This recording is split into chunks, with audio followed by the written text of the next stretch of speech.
The grand mansion looms in front of her, like something out of a dream. It's towering. Marble columns glisten in the soft light of the evening sun, casting long, elegant shadows across the perfectly manicured gardens. The garden is lush, with flowers in full bloom and bushes shaped into perfect geometrical forms. The mansion is a palace, a place where only the elite walk, where wealth and power are not just visible but palpable in the air. This was a world Emily had only ever dreamed of, a world where she never thought she would belong. Her heart races in her chest as she steps out of the black limousine, her heels clicking sharply against the stone driveway. She can feel her palms sweat in the evening chill as she adjusts her dress, simple but elegant. It's one of the few dresses she owns, bought with her last paycheck. The beige silk catches the light as she moves, but it's a far cry from the high-end designer gowns that fill the rooms of this mansion tonight. She takes a deep breath and tells herself, "You belong here, just breathe." The sound of the door closing behind her snaps her out of her thoughts. She stands for a moment at the foot of the grand stairs leading up to the entrance, gazing up at the towering doors. Everything seems so vast and intimidating, yet inviting in its opulence. She wonders if she should even be here, her nervousness clawing at her insides. But there's no turning back now. The invitation came, a rare chance to rub elbows with the upper crust, to experience life on the other side of the tracks, and she would not let it go to waste. It wasn't about the money or the luxury, it was about proving to herself that she was more than the small-town girl who had worked 2 jobs to survive. This was her shot at something bigger, at seeing just how far she could go in a world so different from her own. As she enters the mansion, she's immediately struck by the grandeur of the space. The entrance hall is illuminated by crystal chandeliers that sparkle like diamonds in the ceiling. Marble floors stretch across the space, gleaming beneath the soft light. The sound of laughter and music fills the air, creating an atmosphere of celebration, yet Emily feels out of place. Her heart begins to beat faster, the beating loud in her ears. She tucks a strand of blonde hair behind her ear, trying to calm herself. The guests are dressed in elegant gowns and tuxedos, laughing and chatting in groups. She stands awkwardly near the entrance, clutching her clutch bag, unsure of where to go. She feels like everyone is looking at her, judging her for her simple appearance.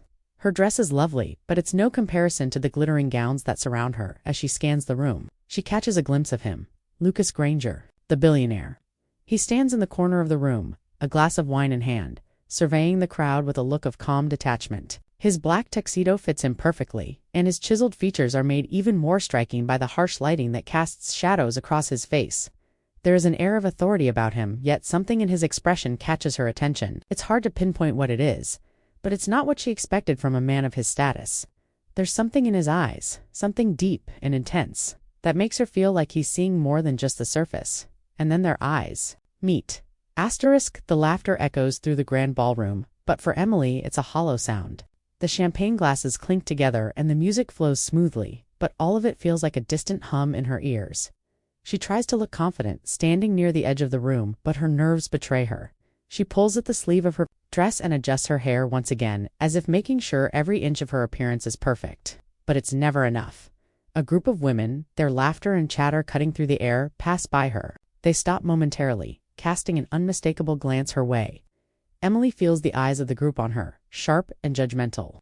The women are dressed in gowns that sparkle like diamonds in the light, their hair styled to perfection. They look like they belong here, like they've always belonged in a world like this. Emily, on the other hand, feels like an imposter.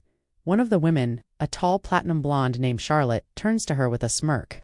Her eyes flicker over Emily's dress, and there's a coldness in the way she appraises her. With an exaggerated flick of her hair, Charlotte takes a step toward Emily, her heels clicking on the marble floor. Well, Charlotte begins, her voice laced with sarcasm. "Look at who we have here, a fresh face at the party." The words drip from her tongue, each syllable coated with disdain. Her eyes flicker up and down Emily's body, and then, without warning, she flicks a strand of Emily's blonde hair. With her fingers, the motion is subtle, but the message is clear. "You don't belong here," her actions say. Emily stands still, her heart pounding. The room suddenly feels smaller, the space around her closing in. She can feel the eyes of the others on her, the sharp, judgmental stares that pierce her. The group of women behind Charlotte exchange knowing glances, their expressions smug. Emily forces herself to smile, but it's a strained, uncomfortable thing. She feels small, vulnerable, exposed.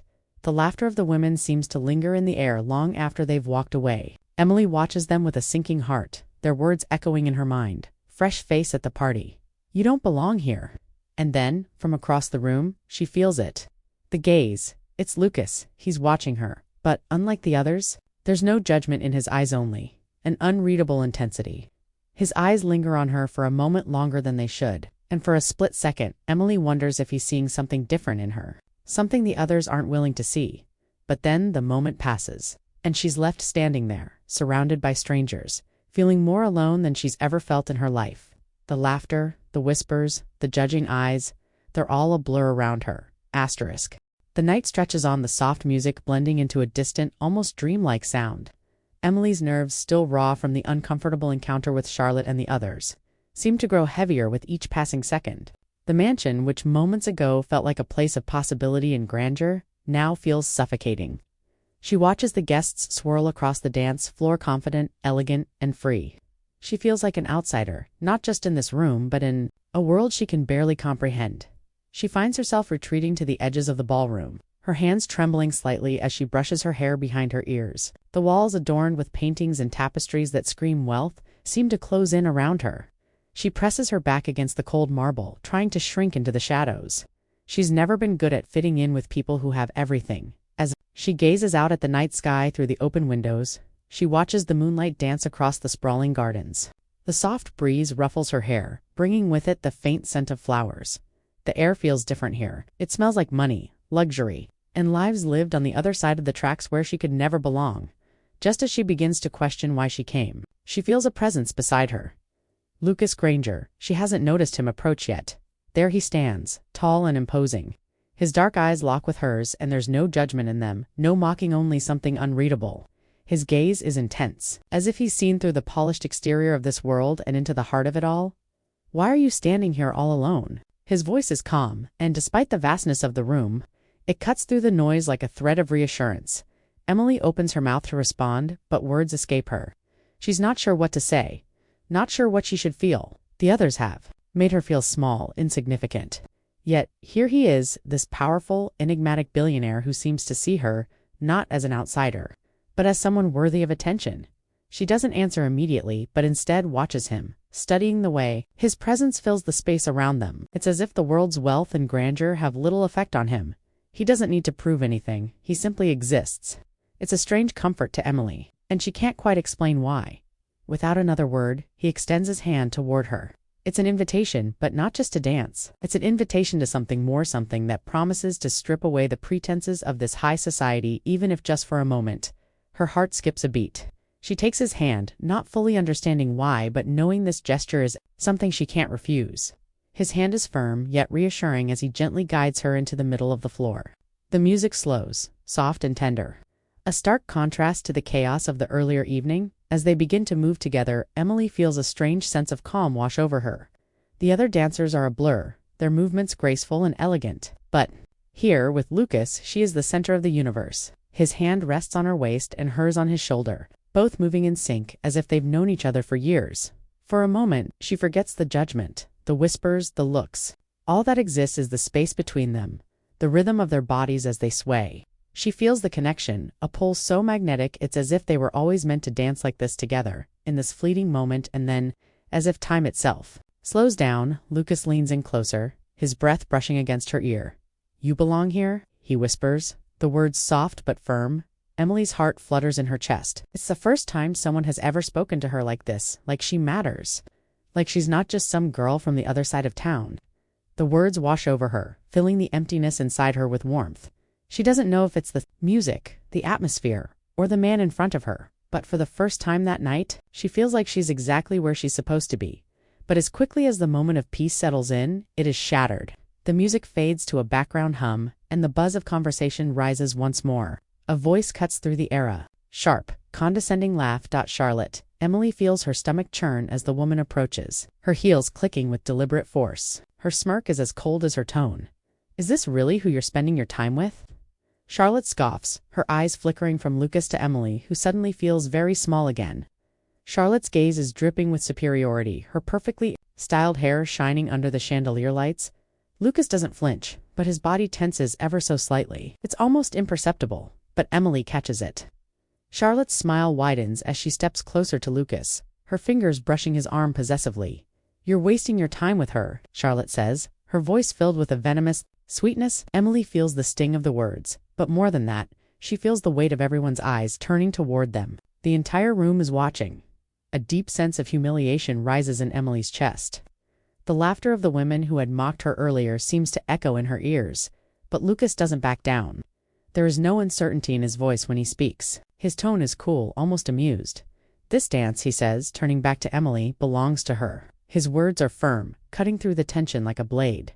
Charlotte's eyes widen for a moment, her smirk faltering. But she doesn't argue. Instead, she steps away, clearly unwilling to accept defeat, but unable to do anything to change Lucas's mind. Lucas turns his full attention back to Emily, his hands still at her waist, guiding her back into their rhythm. The surrounding whispers and judgmental glances fall away. The world fades once again to just the two of them. Lost in their private dance, Emily feels her heart racing, not just from the steps, but from something deeper. She is being protected, not by force or intimidation, but by something more powerful accents. In Lucas's eyes, she's not the outsider. She's the one who matters as they continue to dance.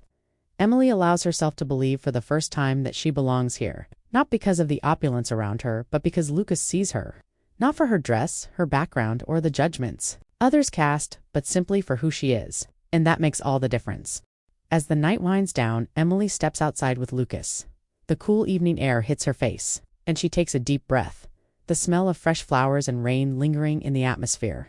The mansion is silent now, its grandeur stripped away by the quiet of the night. Lucas walks beside her, his presence comforting yet strong.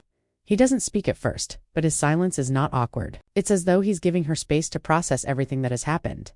Emily looks out over the gardens, the lights from the mansion reflecting off the water and the fountain. It's peaceful here, far removed from the chaos of the ballroom. "You don't have to be anything but yourself," Lucas says, his voice breaking the quiet. "You don't need to fit into their world to be special. You already are." Emily turns to face him, her heart swelling in her chest. She doesn't know what it is about him, his confidence, his understanding, or the way he looks at her like she's the most important person in the room, but for the first time, she feels truly seen.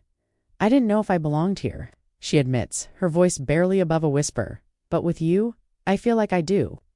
Lucas smiles softly, his hand brushing against hers. A simple but intimate gesture. "You belong exactly where you choose to be." The weight of her insecurities and self-doubt begins to lift. For the first time, Emily believes it. She doesn't need anyone's approval, not the judgmental women at the party or anyone else who tries to make her feel small. She knows who she is, and with Lucas by her side, she knows she can conquer any world. The following morning, the mansion is still, the once bustling grand halls now eerily quiet. The laughter, the music, the glimmer of champagne, glasses, everything is gone. But for Emily, it's a new day, a new beginning. She walks through the halls with a sense of purpose, her steps more confident than before. Her heart no longer races with nerves or uncertainty. As she walks outside, she finds Lucas waiting for her in the garden. He's standing tall, a confident smile on his face. His eyes lock onto hers the moment she steps into view, and it's as if nothing else matters. "I want you to stay," he says simply, taking a step forward, his hand reaching out to her. Emily looks at him, a thousand thoughts racing through her mind. But one thing is clear: this man, this world she never thought she'd enter has given her a chance to be more than just the girl who didn't belong. She's his equal, his partner, and with him, she will rule beside him. With a smile, she takes his hand and together they walk into the future, the weight of the past falling away. The mansion in the distance, once a symbol of wealth and elitism, is now just the backdrop to their story. A story where she is no longer invisible, no longer alone. She is his queen.